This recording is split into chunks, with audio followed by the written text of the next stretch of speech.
Look at them.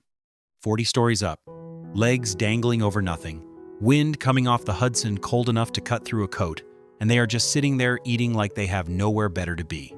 No net, no rope, no railing, just a steel beam the width of a man's shoe, and whatever was packed in a tin pail before sunrise.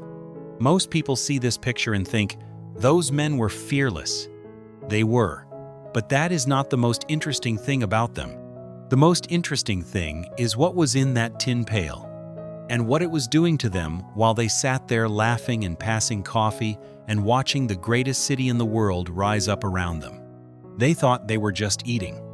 Someone else knew better. This is not a story about men who were not afraid of heights.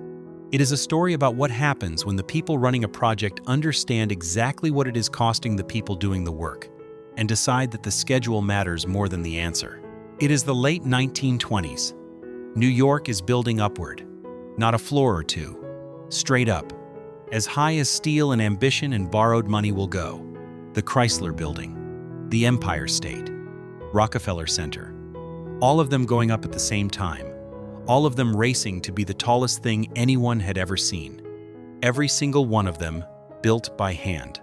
Tens of thousands of men climbing iron skeletons before the sun came up. No meaningful safety standards. No protection worth mentioning.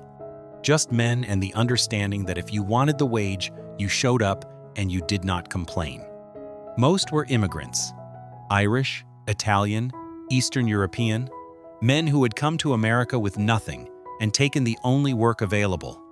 Some were Mohawk ironworkers from Kahnawake in Quebec, men with a reputation for working at heights that stopped most people cold just looking at them. What all of them shared was simple. They needed the money. The money required showing up, so they showed up.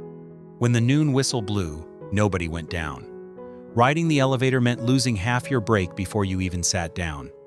So they stayed up. They ate wherever they were, on beams, on ledges, on whatever flat surface existed between them and a very long drop. Sandwiches, cold coffee, hard-boiled eggs, whatever their wives had packed before dawn. They thought it was just a meal. It was the most dangerous thing they did all day. Here is what was in the air around those men every time they opened that tin pail. Silica dust, released every time a worker cut granite or limestone or sandstone, the materials going into every one of these buildings.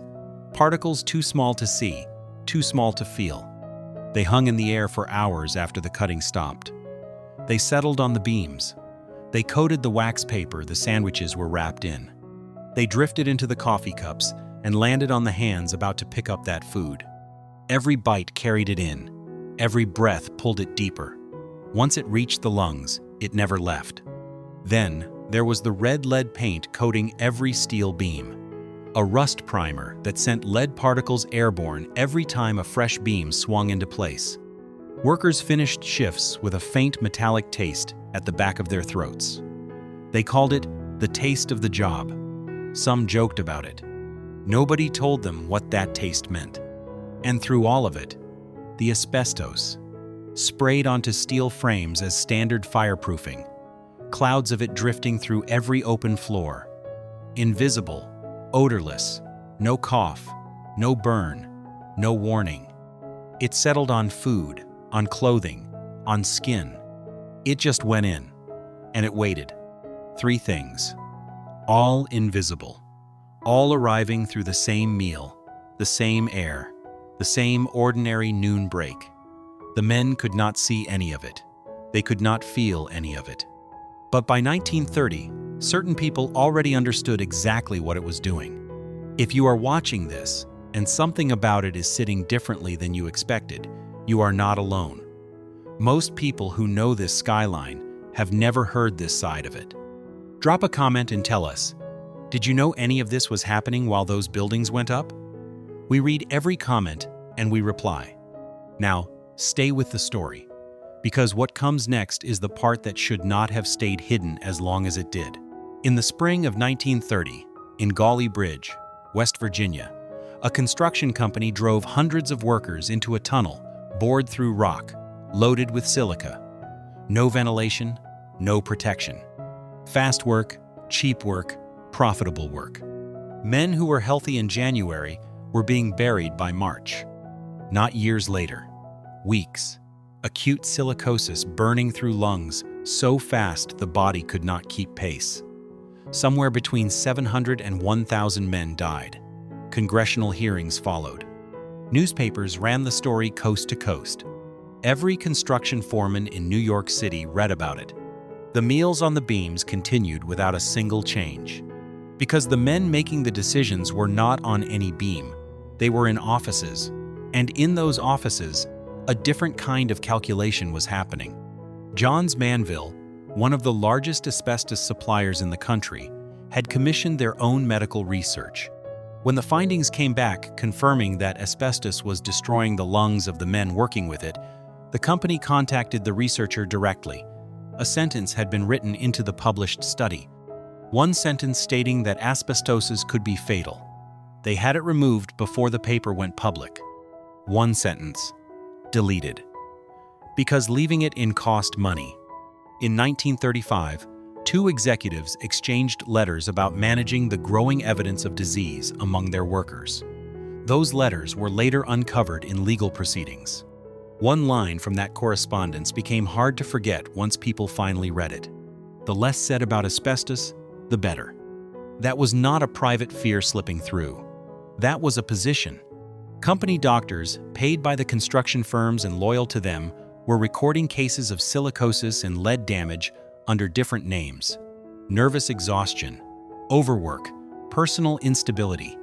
Men came in struggling to breathe and left with paperwork connecting their condition to everything except where they worked and what they had been breathing. When workers filed claims, the companies settled fast and quietly.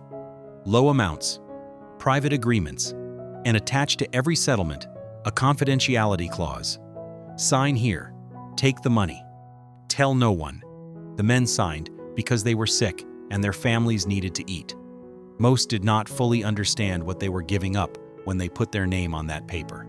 They were signing away the right to warn the next man in line outside the gate. What silica does inside a body is not dramatic. That is what made it so effective as a secret. Scar tissue forms slowly around the particles buried in the lungs. The lungs stiffen, breathing becomes effort, then hard effort. Then something a man has to concentrate on just to get through an hour sitting still. He gets winded on stairs, then on flat ground. His skin goes a shade grayer. He wakes at 3 in the morning hunched forward, elbows on his knees, working to pull in air that his lungs can no longer process correctly. Then he cannot get out of bed. Then he is gone. And the cruelest part was the timing. It took 5, 10, sometimes 15 years. By the time a man was dying, he had been off the job for years. His foreman had moved on. The building he helped construct was already a landmark, already on postcards being sold 2 blocks away. Nobody connected the man dying in the tenement bedroom to the tower with his fingerprints on every beam. Lead poisoning moved quieter still. It crossed into the brain.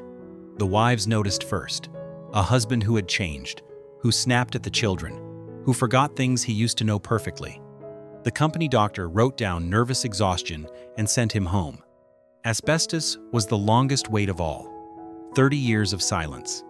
Then mesothelioma, cancer of the lining of the lungs, caused by one thing only. A survival window measured in months.